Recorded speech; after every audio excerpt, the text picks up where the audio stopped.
partir de este momento comienza Vida Plena, un programa de orientación familiar que te ayudará a ser feliz y agradecido con Dios y con los tuyos. Con ustedes, Marcos Fabián Correa Rojas.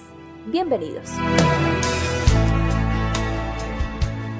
En el Nuevo Testamento hay una palabra hermosa y muy importante que puede traer paz al corazón. Esta palabra se llama Evangelio. Esta palabra griega traduce sencillamente buenas nuevas, buenas noticias. El nacimiento de Jesucristo en esta tierra, su vida perfecta y su sacrificio expiatorio en nuestro lugar son las noticias más importantes que los seres humanos deberíamos entender, ya que no solamente nos dan paz en el corazón, sino que también nos puede dar la vida eterna. Evangelio, las buenas noticias. Para poder entender las buenas noticias, deberíamos tener claro primeramente cuál es la condición del ser humano. ¿Por qué son buenas nuevas? ¿Por qué son tan importantes esas noticias para nosotros los seres humanos? Al remontarnos al libro de Génesis, podemos entender primeramente que Dios creó al mundo perfecto. En esa perfección Dios dijo y vio lo que había hecho y era bueno en gran manera. Entre las cosas perfectas y hermosas que Dios había hecho, estaba sin duda alguna Adán y Eva, la raza humana.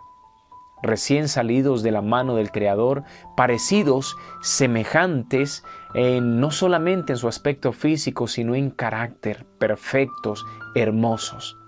Adán y Eva fueron creados de acuerdo a la voluntad de Dios, pero desafortunadamente tiempo después, debido al pecado, esa relación se rompe, el ser humano se degrada y finalmente se hace necesario la intervención de Dios.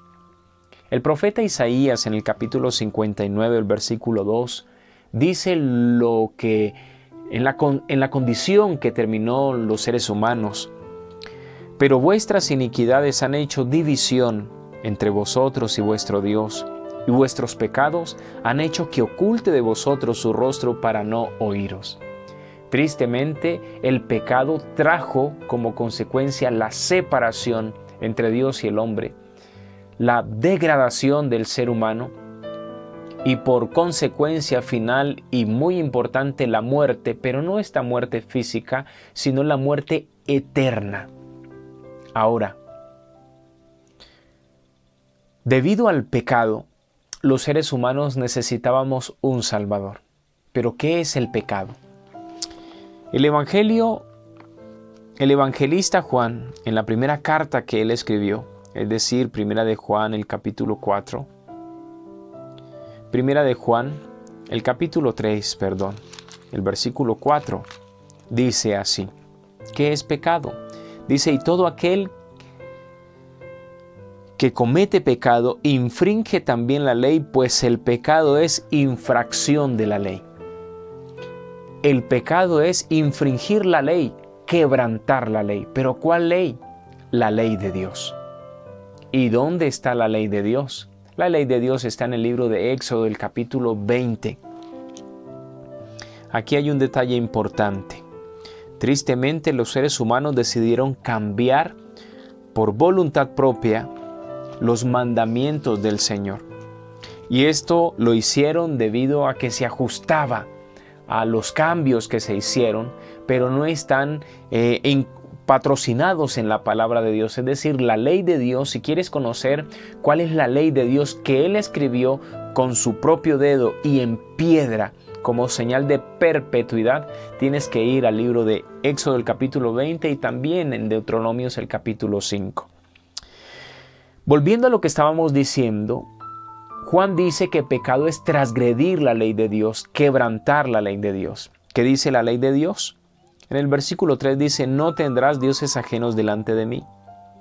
Siguiente mandamiento dice, no te hagas imagen ni ninguna semejanza de lo que está arriba en el cielo, ni abajo en la tierra, ni en las aguas debajo de la tierra. No te inclinarás a ellas, ni las honrarás, porque yo soy Jehová tu Dios fuerte, celoso, que visito la maldad de los padres sobre los hijos hasta la tercera y la cuarta generación de los que me aborrecen, y hago misericordia por millares a los que aman y guardan mis mandamientos.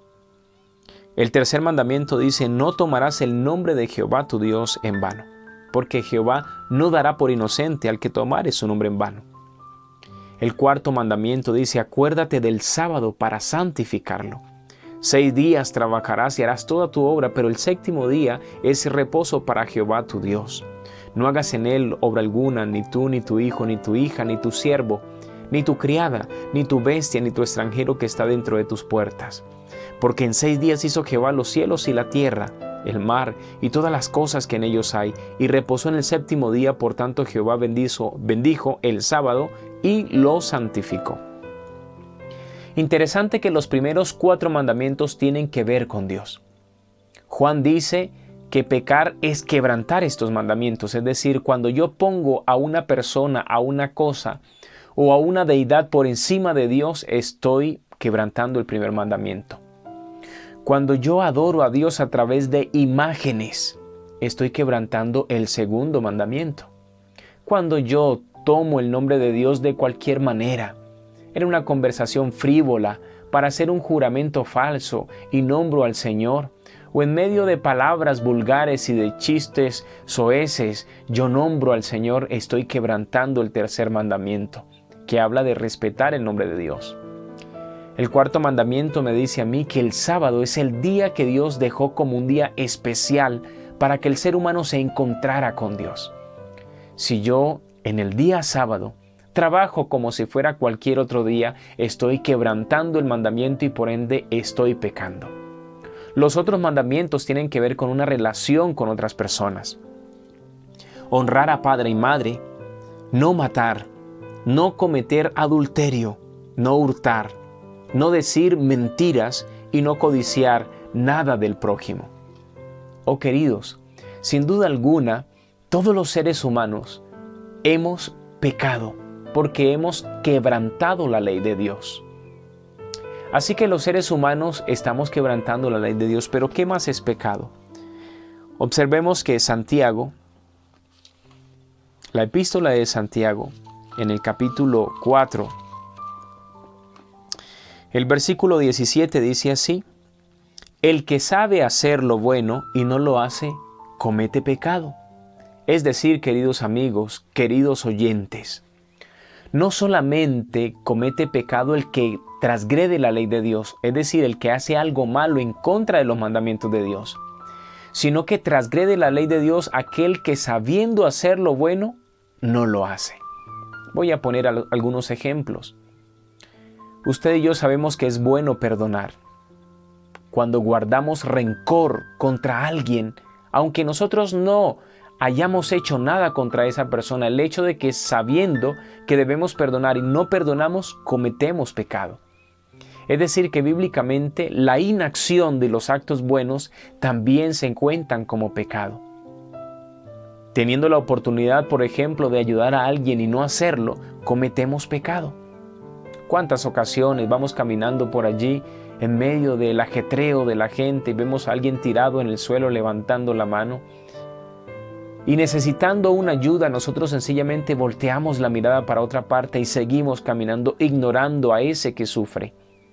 Eso la Biblia lo cuenta como pecado. Pero sabe que la Biblia no deja el concepto solamente allí, sino que sigue avanzando. El evangelista Mateo, en el capítulo 5, dice lo siguiente. Mateo capítulo 5. La palabra del Señor dice en el versículo 27. Mateo 5, versículo 27. Oísteis que fue dicho, no cometerás adulterio, pero yo os digo que cualquiera que mira a una mujer para codiciarla, ya adulteró con ella en su corazón, es decir, en su mente. Mire que Jesucristo, ampliando la ley, dijo que pecado no es solamente el hecho de cometer el acto, sino cuando usted y yo pensamos hacer algo malo, ya el Señor lo cuenta como pecado. En otras palabras, queridos amigos, El hecho de que usted y yo en algún momento hayamos pensado mal de algo, hacerle mal a alguien por un acto de ira, por un momento de enojo, aunque no ejecutemos dicha cosa que hayamos pensado, ya el Señor lo cuenta como pecado. Y pregunto, siendo sinceros, ¿quién de nosotros no ha tenido un mal pensamiento? Pero la Biblia va un poco más allá. El libro de Salmos, el capítulo 51, el versículo 5, David escribió: He aquí en maldad he sido formado, y en pecado me concibió mi madre. ¿Sabe qué da a entender este versículo? Que el pecado no es solamente una acción mala, no es la omisión de un acto bueno o un mal pensamiento. El pecado es una condición. Usted y yo nacemos pecaminosos, nacemos contaminados por el pecado. ¿Y sabe qué dice la Biblia en el libro de Romanos?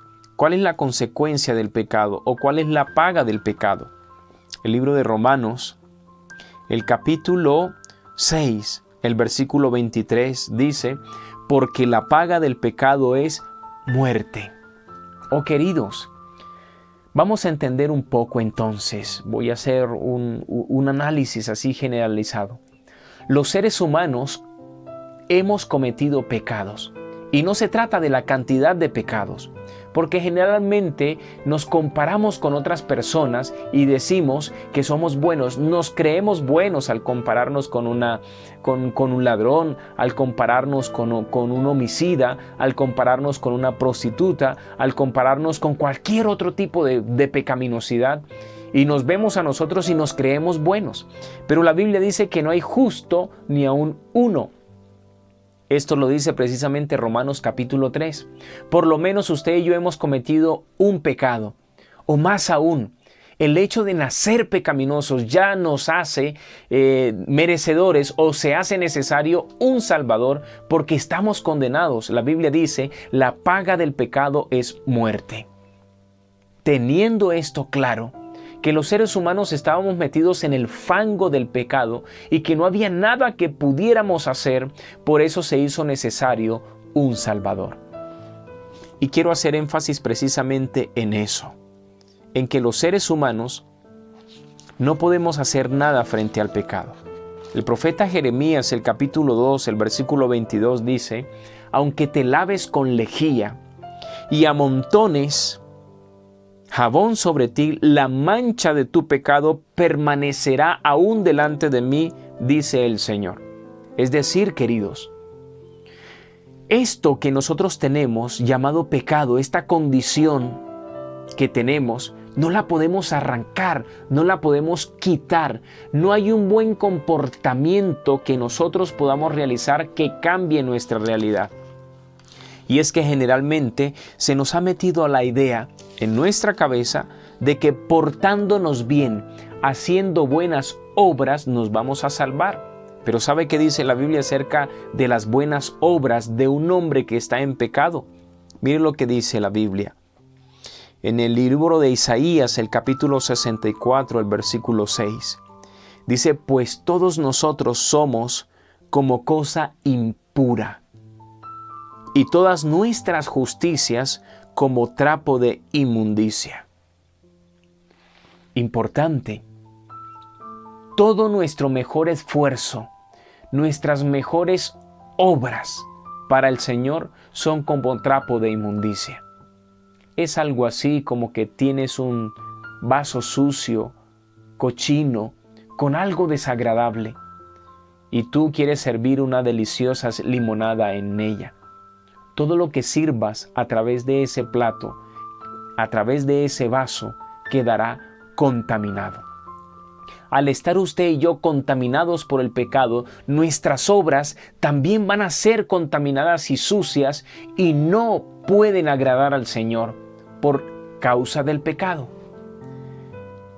En el libro de Mateo, el capítulo 18, el Señor contó una historia interesante de un hombre que debía 10,000 talentos y por causa de esta deuda, el rey había mandado venderle no solamente a él, sino también a toda su familia. Lo interesante de esto es la suma que el Señor declara, 10,000 talentos. ¿Saben que un talento era el equivalente a 6,000 dracmas y una dracma era el equivalente al sueldo de una persona en un día? Es decir, para una persona pagar un talento, más o menos debía trabajar 6,000 días, que traducido en años van a dar más o menos como 15 a 16 años para pagar un talento. Pero el Señor de la historia que Jesús habla no debía un talento, ni 10, ni 100, ni 1,000, debía 10,000, es decir, era algo incalculable, algo imposible de pagar. Lo interesante es que el siervo de esta historia le dice a Dios: Señor, ten paciencia que yo te lo pagaré todo. Tristemente, así hay cientos de miles de personas que al no entender que la deuda del pecado es incalculable, creemos que con un buen comportamiento nos hacemos merecedores del reino de los cielos, cosa que no es así. Porque no hay nada que podamos hacer nosotros que pueda pagar la deuda del pecado. Lo voy a decir de otra manera. Si tú y yo, por nuestro mejor esfuerzo, hubiésemos podido pagar la deuda del pecado, Jesucristo no hubiese venido a este mundo. Teniendo esto claro, voy a reforzarlo con lo que dice precisamente Romanos y por otra parte el libro de Efesios. El apóstol Pablo, en el capítulo 3 de Romanos, dijo lo siguiente: la justicia de Dios por medio de la fe en Jesucristo para todos los que creen en Él, porque no hay diferencia, por cuanto todos pecaron y están destituidos de la gloria de Dios y son justificados gratuitamente por su gracia. Escuche esto. La Biblia dice que el Señor te declara a ti justo gratuitamente. Es decir, no hay algo que tú y yo podamos hacer para salvarnos. No hay buen comportamiento que valga. Dice la Biblia: concluimos pues más adelante en el versículo 28 del capítulo 3, que el hombre es justificado por la fe sin las obras de la ley. Usted y yo somos justificados por la fe. Y vamos a leer un texto más. Precisamente Efesios, el capítulo 2. El apóstol Pablo dice así: porque por gracia sois salvos, por medio de la fe, y esto no de vosotros, pues es un don de Dios, no por obras, para que nadie se gloríe. Interesante que la Escritura en varias ocasiones repite que usted y yo somos salvos gratuitamente y aparte somos salvos sin obras. No nos vamos a salvar por las obras. La idea de salvarse por un esfuerzo personal es una idea satánica. Es una idea que no viene del Señor. ¿Y por qué no viene del Señor? Porque claramente tú y yo tenemos que entender que no hay nada que podamos hacer para salvarnos, ya que nuestra condición es terriblemente perdida delante de los ojos del Señor. Como no podíamos salvarnos, ¿qué fue lo que hizo el Señor? Él vino a tomar nuestro lugar. ¿Para qué? Para vivir una vida sin pecado, para que a través de su justicia nosotros pudiésemos alcanzar la salvación. Interesante esto. Es decir, que el Señor dijo: mis hijos están allá perdidos, yo los amo mucho, voy a salvarlos. El Señor vino, tomó nuestro lugar, vivió una vida perfecta, ya que textos, por ejemplo, como Primera de Pedro, el capítulo 2, el versículo 22, dicen que Jesucristo no tuvo pecados. Hebreos 4:15 también indica que Jesucristo, aunque fue tentado, no tuvo pecado. Es decir, que Jesús pudo vivir una vida perfecta. Esa vida perfecta se llama justicia. Interesante que Pablo dice que somos justificados gratuitamente. ¿Qué significa esto? Voy a poner un ejemplo sencillo para que usted me pueda entender un poco mejor. Imagínese que usted ha matado a alguien. Usted sale corriendo en medio de la ciudad y lleva una chaqueta negra. Y entonces todas las autoridades se ponen al tanto diciendo que están persiguiendo a un hombre con las características suyas o a una mujer con las características suyas porque cometió un homicidio. Todas las patrullas empiezan, el sonido de las sirenas, a buscarle a usted. Pero en medio de esa búsqueda, en medio de esa huida suya de las autoridades por lo que usted cometió, usted empieza a reflexionar en sus hijos, en su familia. Usted empieza a pensar que debió haber sido diferente la vida. Si tan solo tuviese otra oportunidad, si tan solo pudiese remediar lo que hizo. Y en ese momento se encuentra usted con alguien que leyó su pensamiento y le dice, ¿usted quiere otra oportunidad? Sí, yo quiero otra oportunidad. Y entonces este hombre le dice, están buscando a alguien que tiene chaqueta negra. Mi chaqueta, como la ves, es blanca. Hagamos una cosa, cambiemos de chaqueta. Sin usted merecerlo, porque usted lo que merecía era la muerte, era estar encarcelado. Este hombre, por amor a usted, ahora se cambia la chaqueta. Así que usted le pasa la chaqueta negra a este hombre le pasa la chaqueta blanca a usted, y ahora la policía aprende al que es limpio, al que había sido inocente, ahora lo aprende porque cambiaron de lugar. Eso fue lo que hizo Jesucristo por nosotros. Jesús vino a esta tierra a vivir una vida plena, a vivir una vida perfecta, para que esa vida sea contada al hombre que lo acepte por la fe. Voy a tratar de decirlo de manera más sintetizada. Queridos amigos, Jesucristo te ama tanto que tomó tu lugar. Y si tú quieres ser salvo, ¿sabes qué tienes que hacer? Dice el libro de Juan, el capítulo 3, el versículo 16. Porque de tal manera amó Dios al mundo que ha dado a su Hijo unigénito para que todo aquel que en Él cree no se pierda, sino que tenga vida eterna. ¿Qué dice el versículo? Para que todo aquel que se porte bien, no. La Biblia dice para todo aquel que vive una vida perfecta, no. Jesucristo le da la salvación al que cree en Él, al que cree en la justicia que Él vivió en esta tierra y que hoy se regala. El Señor se la imputa, se la otorga a todo aquel que decide aceptarlo como su Salvador personal. Resumo de esta manera. Usted y yo, queridos amigos, somos pecaminosos. Hemos cometido pecado. Por haber cometido pecado estamos condenados a la muerte.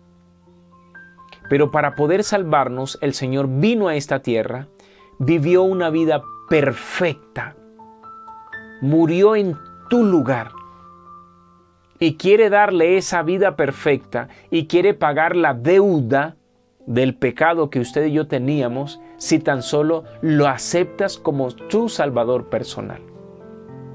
Hay dos textos más que son claves para entender cómo se recibe la salvación. La Biblia dice, el que creyere en Jesucristo y fuere bautizado será salvo. Esto dice el libro de Marcos, el capítulo 16, el versículo 16. Aquí hay algo interesante. Para yo poder ser bautizado, primero tengo que creer. Si tú crees en Jesucristo, en lo que Él hizo por ti, y lo aceptas como su Salvador personal, tu Salvador personal, la justicia de Jesús te puede abrazar hoy donde estás. No importa qué hayas hecho. Si tú crees en el Señor, si te arrepientes de tus pecados, como dice Hechos, el capítulo 2, el versículo 38, Jesús te otorga la salvación por la fe en Cristo Jesús. Quizá yo estoy hablando para alguien a esta hora que ha cometido muchos errores. Quizá por los errores que has cometido en las noches no puedes dormir.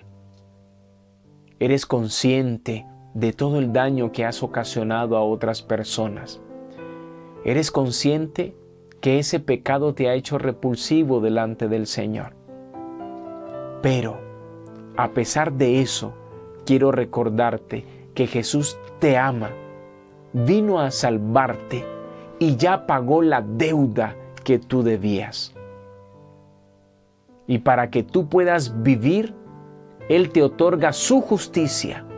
Ese comportamiento perfecto que vivió, te lo da a ti para que tú puedas ahora vivir una vida tranquila y al recibir el perdón, tener paz en el corazón delante del Señor.